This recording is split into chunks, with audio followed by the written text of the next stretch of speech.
Hello everyone, आज है 9 जनवरी और आज इस वीडियो में हम बात करने जा रहे हैं बजाज हिंदुस्तान शुगर के बारे में। 28 रुपए का शेयर है। पिछले एक महीने में कोई रिटर्न यहां पर बना नहीं है, बल्कि 1% का डिक्लाइन जरूर आया है। एक तेजी दिखाने की कोशिश हुई जरूर थी, एक अटेम्प्ट करा था, एक ही दिन में बहुत बड़ी तेजी आ गई थी, लेकिन उसके बाद क्या हुआ?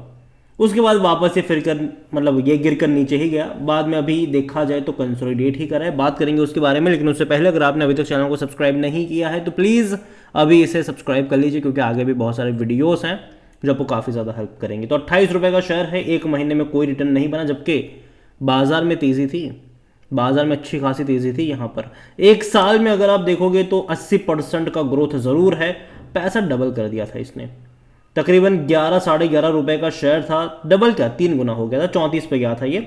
बेहतरीन तेजी आई, बाद में वापस से गिरावट भी देखने को मिली। गिरावट की सबसे बड़ी वजह इलेक्शंस रहे, क्योंकि देखो यार, गवर्नमेंट नहीं चाहेगी कि शुगर के दाम बढ़ जाए, तो इथेनॉल ब्रांडिंग को लेकर गवर्नमेंट ने पॉलिसी वगैरह लगाने के लेकर चर्चा भी सामने आई, और यही वजह भी है कि थोड़ी बहुत गिरावट देखने को मिली। थोड़ी क्या, ज़्यादा ही गिरा था ये, तकरीबन 33 रुपए से गिरना शुरू हुआ, 26 पर आ गया था, और अभी भी उसी के आसपास ही देखने को मिल रहा है।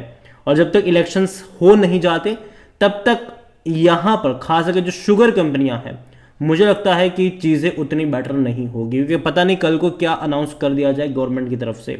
और ये कहीं ना कहीं शुगर कंपनी के ऊपर थोड़ा सा खतरा शॉर्ट टर्म के लिए। देखो लॉन्ग टर्म के लिए मैं मानता हूँ कि शुगर कंपनियां अच्छा परफॉर्म करेगी, बस ये है कि शॉर्ट टर्म के लिहाज से थोड़ा सा अप्स एंड डाउन्स यहाँ पर आने की चांसेस ज़रूर है। और देखा जाए तो देखो 5 साल का ग्राफ आपको 205% का ग्रोथ दिखा रहा है। एक बड़ी रफ्तार आती है गिरावट के साथ, बड़ी रफ्तार आती है गिरावट के साथ, और इस बार बहुत बड़ी तेज़ी थी, वापस से गिरावट यहाँ पर देखने को मिली।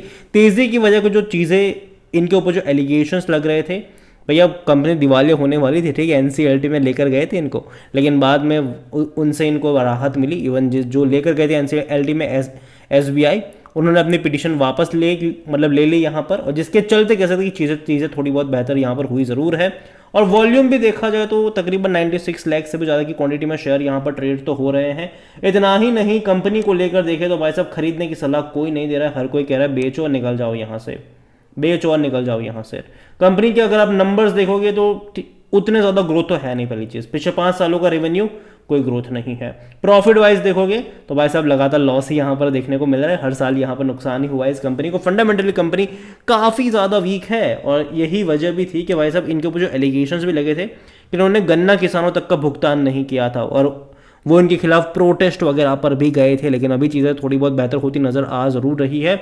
जहाँ तक वैल्यूएशन की बात करें तो देखो, पहली चीज़ तो ये कि जब कंपनी लॉस मेकिंग हो तो पी रेशियो नेगेटिव में ही होता है। फाइनेंशियल्स अगर आप देखोगे तो उतने ज़्यादा अट्रैक्टिव नहीं है, बल्कि लगातार डिक्लाइन वाला इनका रेवेन्यू है। अब देखो 2000 करोड़ से भी ज़्यादा का रेवेन्यू मार्च 2023 वाले क्वार्टर में था, घट के ये 1365 करोड़ हुआ, घट के ये 1165 करोड़, मतलब लगातार गिरा है। और कंपनी लॉस मेकिंग है, 123 करोड़ का लॉस लास्ट क्वार्टर में हुआ था इन्हें। अभी ये वाले क्वार्टर के नंबर देखते हैं कि किस तरीके से आते हैं। उम्मीद कुछ ज़्यादा नहीं है मेरे हिसाब से। शेयर होल्डिंग को लेकर देखा जाए तो प्रमोटर के पास 24.95% की होल्डिंग है, लेकिन प्रमोटर का सब कुछ गिरवी भी पड़ा है। 0.05% का स्टेक म्यूचुअल फंड के पास है, 12.37% का स्टेक डोमेस्टिक इंस्टीट्यूशन के पास है, 1.64% एफआईएस लेकर बैठे हैं। रिटेल और अदर की मिलाकर 60.98, और देखा जाए तो भैया रिटेल वाले ज़्यादा क्वांटिटी में है, 43.04%, अदर पार्टी 17.94% पर है। और देखो बजाज हिंदुस्तान देखा जाए तो कंपनी उतनी ज़्यादा फंडामेंटली स्ट्रांग नहीं है। जब भी तेज़ी आई है, खबरों का बाजार गर्म रहा है, ऑपरेटर यहाँ पर बहुत ज़्यादा एक्टिव रहे हैं। अभी जो लास्ट तेज़ी थी उसमें कहीं ना कहीं खबरों का बाजार भी था, और ऑपरेटर भी यहाँ पर इन्वॉल्व थे, जिसके चलते तेज़ी देखने को मिली। बाद में जैसे ही गवर्नमेंट की तरफ से अपडेट आई, या फिर कह सकते हैं कि ऐसा लगा कि यार शुगर कंपनियों को कहीं ना कहीं आने वाले टाइम में जो गवर्नमेंट नहीं चाहिए उनके दाम बढ़े, शुगर के दाम बढ़े, और जिसके चलते एक शार्प डिक्लाइन कई सारी कंपनियों में देखने को मिला, और यहाँ पर भी देखने को मिल ही गया। तो पहली चीज़ तो मैं ये कहूँगा कि देखो अभी जब तक इलेक्शंस हो नहीं जाते हैं, या फिर ये कह लो कि इलेक्शंस के एक महीने पहले तक, तो मैं एटलीस्ट इसको अवॉइड करना पसंद करूँगा। इसको ही नहीं, सारी शुगर कंपनियों को। लेकिन हाँ, इलेक्शन के एक महीने पहले मौके ज़रूर बनेंगे यहाँ पर, ठीक है, अच्छी और फंडामेंटली स्ट्रांग शुगर कंपनियों में, बजाज हिंदुस्तान में नहीं। हाँ, अगर इनके नंबर्स में बेटर देखने को मिलते हैं, अगर मान लीजिए कि दिसंबर के नंबर अच्छे आते हैं, मार्च के नंबर अच्छे आते हैं, तब थोड़ा बहुत सोच सकते हैं इसके बारे में।